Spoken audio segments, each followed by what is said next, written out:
हिंदी को क्यों मतलब जो लोग समझदार लोग हैं वो लोग भी उसको एक ट्रांसलेशन वाला पत्रकारिता तक लाके उसको सीमित करते थे। ऐसा ये मानसिकता क्यों है ऐसा?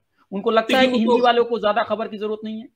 वो तो एडिटर से पूछना पड़ेगा कि एडिटर ऐसा क्यों कर रहे हैं। वो डिसीजन मेकर जो है वो अंग्रेजी वाला है हर जगह, हिंदी वाला नहीं है। और हिंदी वाला जो भी डिसीजन मेकर है वो दलाल है, सारे एडिटर दलाल हैं हिंदी के। वो एसर्ट ही नहीं कर पाते कि नहीं नहीं हमको रिपोर्टिंग पर खर्च करना है, वो मैनेजमेंट से बात कर पाए। एक कुल मिला के वही राजेंद्र माथुर पर आके बातें रुक जाती है कि राजेंद्र माथुर यशस्वी संपादक थे। फिर वो एसपी सिंह की बात होती तो एसपी सिंह के समय में रिपोर्टिंग होती थी, एसपी सिंह ने रिपोर्टिंग को किसी तरह से रखा था। लेकिन दिक्कत यह है कि जब इस तरह की स्थिति बन जाएगी, जब मैनेजमेंट अंग्रेजी दा होगा और वहां पर एडिटर दलाल बैठा होगा हिंदी का, तो मैनेजमेंट जो कहेगा उसमें हाँ कहेगा, तो रिपोर्टिंग कहां से बचेगी? रिपोर्टिंग तो बचने का कोई सवाल ही नहीं है। जब उनको लगता है कि अंग्रेजी में तो सारी बातें आ जा रही थी, हिंदी में शायद गंभीर चीजों की जरूरत नहीं है। इसकी एक वजह जो आपने कहा कि हिंदी के जो एडिटर्स हैं वो दलाल हैं, वहां पे इस उस तरह की इच्छा भी नहीं है मैनेजमेंट के सामने। अगर वो कहते हैं तुम झुक जाओ तो रेंगने के लिए तैयार होते हैं। इसकी एक वजह आपको नहीं लगता कास्ट है? उसकी वजह है कि वहां पे सारी सवर्ण जाति लोगों का वहां पे कब्जा है वहां पे। अगर 4-5 देखिए जातियों का मैं अगर नाम ले लूं तो जी। अनेक कास्ट तो इस रूप में भी कह सकते हैं कि मैं पूरी तरह से इसलिए मतलब आप ये कह दे रहे हैं आसानी से कि कास्ट है, तो हो सकता है हो क्यों किसी कास्ट के लोग वहां बैठे हुए हैं। लेकिन अगर हो सकता है कि कोई ओबीसी बैठा होता तो भी वो करता है, क्योंकि प्रतिभा के आधार पर उनको नौकरी नहीं मिली है, वो पैरवी और दलाली पर नौकरी मिली है। वो कितना, अब तो हालांकि नए सिचुएशन में अंग्रेजी अखबार का भी यही हाल है कि वो किसके रिकमेंडेशन से आ रहे हैं वो एडिटर बन रहे हैं। आप आज के दिन बताइए कि राजकमल झा को छोड़ के, इंडियन एक्सप्रेस के एडिटर को छोड़ के किसी एडिटर का आप नाम जानते हो? और अखबार के में आप एडिटर के नाम जानते होंगे। अदरवाइज किसी भी अखबार के बारे में आपको याद है कि टाइम्स ऑफ इंडिया का आपको पता है कि एडिटर कौन है? हिंदुस्तान टाइम्स के बारे में पता है? देश का इतना बड़ा अखबार है, कौन एडिटर है? हिंदू के बारे में पता है कि कौन एडिटर है? अमर उजाला का, दैनिक जागरण का, नवभारत टाइम्स का? नहीं, नहीं पता चलेगा, क्योंकि एडिटर नाम के इंस्टीट्यूशन को खत्म कर दिया गया। पहले वो हिंदी में खत्म हुआ, बाद में अंग्रेजी में हुआ। और उसका कारण ये था कि ये हुआ कि मैनेजमेंट को लगा कि ये एडिटर बिना मतलब का शोषा कर रहा है और हमारे इंटरेस्ट को ठीक से सर्व नहीं कर रहा है। अब वो रिपोर्टर जो है उसके लिए लाइजनिंग करने लगा, और जो रिपोर्टर लाइजनिंग नहीं किया उसको बाहर कर दिया गया। तो मैनेजमेंट अपना ये नहीं देखता कि उसको कौन सी खबरें चल रही। मैनेजमेंट एक बैलेंस शीट देखता है कि इस स्टोरी को ना छापने से उनको कितना का लाभ हुआ। मैनेजमेंट ये क्यों सोचेगा कि इस स्टोरी को ना छाप के हम इतना नुकसान, ये छाप के नुकसान उठाएं? मैनेजमेंट नहीं चाहेगा वो। और इसलिए जब तक ये गवर्नमेंट लेवल पर या पॉलिटिकल लेवल का डिसीजन होगा कि आप मीडिया को, जो मीडिया हाउस चला है, मीडिया हाउस में जो है उसका एकमात्र धंधा मीडिया ही होना चाहिए, भले ही गवर्नमेंट सपोर्ट करे, टैक्स पेयर उसको के पैसे से वो मदद हो, उसको गवर्नमेंट उसको विज्ञापन दे, लेकिन उसको सिर्फ एक काम करना है लेकिन मीडिया। सर आपने बहुत ही अहम बात बताई कि मतलब मैं अपने दोस्तों को ये एक इंफॉर्मेशन शेयर करना चाहता हूं कि अखबार में अखबार निकालने वाले जो मालिकान होते हैं, जो उसके ऑनर्स होते हैं, उनका जो अखबार का धंधा होता है वो बहुत ही छोटा धंधा है। उनका बड़ा जो धंधा है वो जूट मिल का होगा, वो चीनी मिल का होगा, वो राइस कोई फैक्ट्री होगा, वो कोई माइनिंग खादान का होगा, वो होगा। आर्म्स के बहुत बड़े वो मैन्युफैक्चरर होंगे। और उन सारी चीजों को पॉलिटिकल एक बेनिफिट लेने के लिए, उसको सेल करने के लिए, अपना एक दबदबा और रौब बनाने के लिए, सरकार के करीब आने के लिए वो अखबार को चलाते हैं। तो सवाल ये है सर कि मतलब बिल्ली के गले में घंटी कौन बांधेगी? जो पत्रकार जो है, जो सारी दुनिया के, और जो अखबार का जो मालिक है सारी दुनिया के करप्शन के बारे में लिख रहा है, और उसी के दिए के अंदर के पास में इतना मतलब क्या कहे अंधेरा है, और सरकार भी नहीं चाहेगी कि इस क्षेत्र में बहुत ही ईमानदार लोग आए और बहुत ही जागरूक लोग आए, तो फिर रास्ता और हल क्या निकलता है सर? कोई रास्ता के लिए तो मैं कह ही रहा था कि उसको इंडिपेंडेंट मीडिया हो जो सिर्फ एक धंधा करे। आप टूथपेस्ट भी बनाएंगे, स्कूल भी चलाएंगे, यूनिवर्सिटी भी चलाएंगे, कोल इंडस्ट्री में भी रहेंगे, शुगर मिल भी होगा, मतलब इतना चीज नहीं होगा। क्योंकि टाइम्स ऑफ इंडिया और इकोनॉमिक टाइम्स जब वहां पर कोई रिपोर्टर जाता है, तो जब उनका अपॉइंटमेंट होता है तो उनको लिस्ट मिलती है कि फलान इतने कंपनियों के खिलाफ आपको स्टोरी नहीं करेंगे।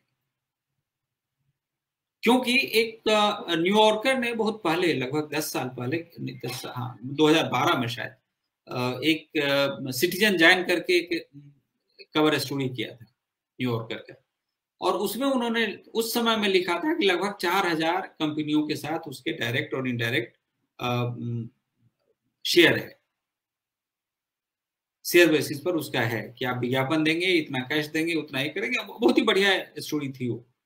तो अगर इस देश का सबसे बड़ा मीडिया घराना डायरेक्ट उस समय में 4000 कंपनियों के साथ उसके मतलब सीधे और दूसरी तरह से मतलब इनडायरेक्टली डायरेक्टली अगर उसके रिश्ते हों, तो कम से कम उस अखबार में तो उन 4000 कंपनियों के खिलाफ कोई भी खबर नहीं छपेगी, भले ही कुछ कर जाए।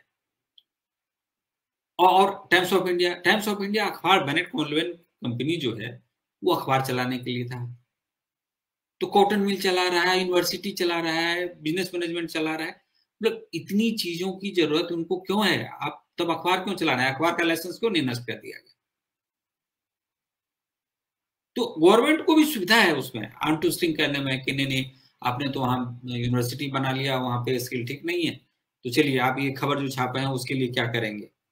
तो आर्म ट्विस्टिंग होते रहता है और मैनेजमेंट गवर्नमेंट को ये बहुत सूट करता है कि जितना भी डूबा होगा, जैसे मैं जहाँ ठीक ठाक समय तक काम किया और मैं उस ऑर्गेनाइजेशन को जानता हूँ ना, दैनिक भास्कर, उसका खदान में इन्वेस्टमेंट है कि आप देखिए कि वो कोरोना पर रिपोर्टिंग करने लगा कि लोग इतने मर गए, उसके दूसरे दिन छापा पड़ गया। तो छापा पड़ना कोई गलत बात नहीं थी, इसको हमने माना कि फ्रीडम, प्रेस फ्रीडम पर अटैक हो गया। एक्चुअली वो इतने कुकर्म किए हैं कि उसको गवर्नमेंट को लगा कि अरे तुम कुकर्म ही करोगे, हमारे खिलाफ स्टोरी भी चलाओगे, और देखिए सारी चीजें दब गई। तो वो अपना बैलेंस शीट देखता है। मतलब आप ये नहीं पाएंगे, जैसे इंडिया टुडे ग्रुप, उनका इतना धंधा है, तो आप ये अपेक्षा करेंगे कि आज तक गवर्नमेंट के खिलाफ एक स्टोरी कर दे, नहीं हो सकता।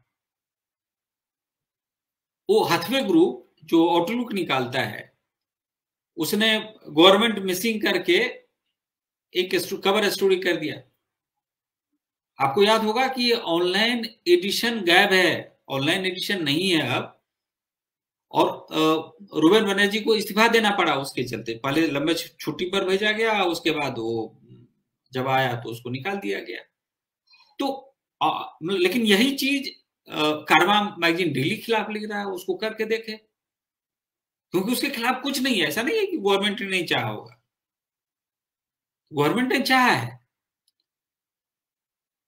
जैसे राजस्थान पत्रिका, अगर आप उसको देखें तो आप इतनी तस्वीर होती है, कंटेंट होता ही नहीं, आप पढ़ नहीं पाएंगे। और खबरें बहुत छोटी छोटी भी होती है, मतलब छोटी खबरें, मतलब 50 वर्ड से ज्यादा खबरें भी नहीं होती, मुझे लगता है 50 से 100 वर्ड। इस तरह की जर्नलिज्म, मतलब क्या, कौन सा जर्नलिज्म हो रहा है? लेकिन सर एक चीज और बताइए, हम लोगों को समझाया ही जाता है, बहुत सारे जो पत्रकार हैं, पता नहीं सर्वे हुआ है कि लोग छोटी खबरों को ज्यादा पढ़ते हैं, बड़ी खबरों को नहीं पढ़ते। मुझे समझ में नहीं आता कि वो कहाँ से सर्वे करते हैं और कौन लोग करते हैं, और हमें क्यों बतलाई जाती है बात? हमें इसलिए बतलाई जाती है कि हम खबर पढ़ना चाहते हैं, तो नहीं, और हमको नहीं गिनते हैं वो पाठक में। तो अब ये बताने के लिए कि हम चोर हैं, तो एक कहावत आपने नहीं सुनी है कि ये एक बहुत ही फेमस जोक था, हमको किसी ने सुनाया था कि एक बच्चा था, उसको कहा कि जाके तुम अपना रिजल्ट पता करके आओ। तो गया और आ गया, तो बोला कि क्या हुआ तुम्हारा रिजल्ट? तो उसके पिताजी ने पूछा, तो बोला कि पापा वो मुखिया जी का बेटा फेल कर गया। तो बोला और? तो फिर बोला वो भी फेल कर गया। तो फलाना चाचा का बेटा भी फेल कर गया। वो जो मौसी का भाई है ना, मौसी का बेटा, वो भी फेल कर गया। उसकी बेटी भी फेल कर गई। तो उन्होंने डांटा उसको कि अरे मैं तुमसे तुम्हारा रिजल्ट पूछ रहा हूँ और तुम सबके बारे में बता रहे हो। तो बोला मैं कहीं समाज से बाहर हूं क्या? तो वो सबको एक तरह एक जैसा बनाना चाहते हैं, एक जैसा सोच रहे हैं कि सब एक जैसे हैं। अब आप अंदाजा लगाइए कि कारवां मैगजीन 8,000 शब्दों में एक स्टोरी करती है। एक स्टोरी पढ़ने में आपको 2 दिन लग जाता है, लेकिन कितना चाव से लोग पढ़ते हैं। लॉन्ग फॉर्म स्टोरी तो चल रही है ना अभी, खबर आप दीजिए, लेकिन नहीं देते और इसको जस्टिफाई करते हैं कि बड़ी खबरें लोग नहीं पढ़ना चाहते। अब एक ह्यूमन नेचर है। आप ये बताइए कि किसी चीज के बारे में आपकी दिलचस्पी हो तो आप उसके बारे में जानना चाहते हैं, और वो सर्वे करा के पता नहीं कौन सा सर्वे करा के बोल रहे हैं कि नहीं लोग जानना नहीं चाहते, हंसते हुए देखना चाहते हैं और फील गुड स्टोरी चाहते हैं। हमारे एडिटर ने एक बार कहा हमसे कि अरे आप तो हमेशा जो है ना सरकार के खिलाफ ही स्टोरी लाते हैं, कुछ पॉजिटिव स्टोरी भी लाया करिए। तो मैंने कहा पॉजिटिव स्टोरी माने? बोला अरे इतना फील गुड स्टोरी है। मतलब मैं समझ नहीं पाया, मतलब कि मैं फील गुड स्टोरी, और मुझे 2 महीने के बाद मुझे छोड़ देना पड़ा वहां से, क्योंकि मैं सही में फील गुड स्टोरी नहीं ला पाता था। जब इतना डिस्ट्रेस हो, जब इतने लोग भूखमरी में मर रहे हो, गवर्नमेंट एक एक कार्यक्रम पर 3-3 करोड़ रुपए खर्च कर दे रहे हो, और आपको ये कहा जा रहा हो कि फील गुड स्टोरी तो उसी में है। मतलब 3 करोड़ रुपए 2005, 6, 7 में खर्चा हो जा रहा है एक फंक्शन पर, और आप उसमें फील गुड खोज रहे हैं, तो आप नहीं कर सकते। तो मतलब ये जानबूझ के एक माहौल बनाया जाता है कि नहीं आजकल वो जाति पर कौन बात करना चाहता है, कौन जाति को मानता है। हकीकत ये है कि वो कहने वाला आदमी सबसे ज्यादा जाति को मानता है। मतलब ऐसा तो अवॉइड नहीं हो सकता ना कि अगर आप 5 आदमी के साथ बैठे हैं और 5 आपकी जाति के हो या 4 आपकी जाति के हो और आपने कभी नोटिस नहीं किया, ये नहीं हो सकता। तो लेकिन वो आपका जातिवाद है और आप वहां कोई बात कर देता, आपको लगेगा कि नहीं यार वो तो बिना मतलब की जाति की बात हो रही है, जाति की तो कोई बात ही नहीं है यहाँ। अब जैसे मैं विषयांतर हो रहा हूं थोड़ा सा, लेकिन जैसे अभी जय भीम वाली जो फिल्म आई थी, जय भीम फिल्म आई थी, मैं देखा उसको, और पहली बार मैं देखा कि मेरे अगल बगल के मित्र काफी सेंसिबली वो जो कास्ट को लेके और एट्रोसिटीज को लेके बात कर रहे हैं। मैंने कहा कि मित्र एक बार ये बताइए कि जब ये बात आप कह रहे हैं, आपकी सोसाइटी में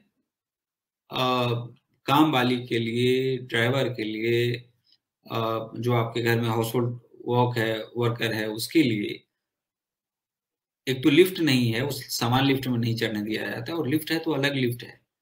आपको ये डिस्क्रिमिनेशन नहीं दिख रहा है? आपको एक बार लगा कि ये गलत हो रहा है, लेकिन आप वो फिल्म देखते हैं तब आपको एहसास होता है कि नहीं इस तरह के डिस्क्रिमिनेशन तो होते हैं। ये तो हमारा नजरिया है ना, मतलब हमारे ऊपर डिपेंड करता है कि हम क्या देखना चाहते हैं। एक्चुअली हम सूट करता है हमको, क्योंकि जब आप सड़क पर निकल रहे होते हैं और ऑटो में बैठे होते हैं या कार में बैठे होते हैं, तो जो मंत्री जी आके अनाउंस करते हैं कि हमारे यहाँ इतनी मजदूरी बढ़ गई, मजदूरों को इतना नरेगा से काम मिला और वो मिला, वो उनके बंगलों के बाहर जो फुटपाथ पर वो महिला अपने 2 महीने, 3 महीने, 4 महीने के बच्चे को सुला के काम कर रही है, उसको दिखता नहीं है, क्योंकि वो देखना नहीं चाहते। आपको दिख जाएगा, लेकिन वो मंत्री को, उस अधिकारी को, उस IAS अफसर को जो डिसीजन लेता है, उनको ये बातें नहीं दिखती।